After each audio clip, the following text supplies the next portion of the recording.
Guys, update lang tayo as of Tuesday, August 11. Ganito na po yung taas yung water level ng ating patubig sa papuntang Lipana. Yan, mga Paroleños. So medyo safe na dahil binuksan yung isang shutter ng ating patubig. Kaya dumadaloy ng maayos yung ating patubigan. Tapos nga pala guys, flex ko lang.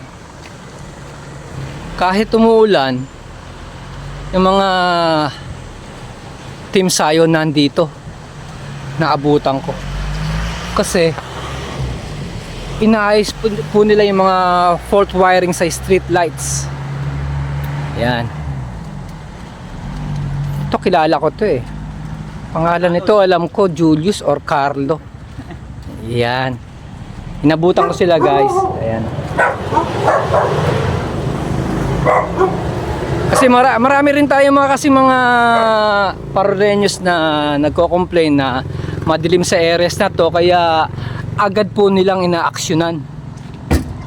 Street lights po ito, hindi po siya solar.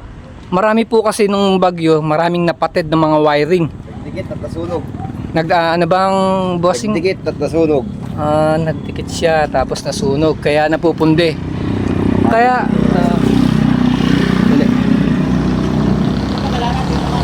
kaya guys, mga Paroleños, konting pangunawa po.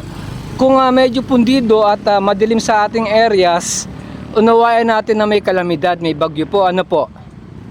Kasi marami rin po mga nagme-message na ba't yung ganito sa area namin, madilim, bla bla bla bla bla bla.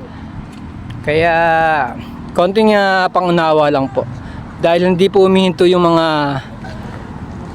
ating barangay sa pag-aasikaso kung ano ang ating mga pangangailangan. Yan na. Sige na. Wala ba kayong shout out? Shout out. namin. Sa bagyo. Shout out daw sa bagyo. Okay guys, ganun na lang. Keep safe. Mag-iingat po ang lahat.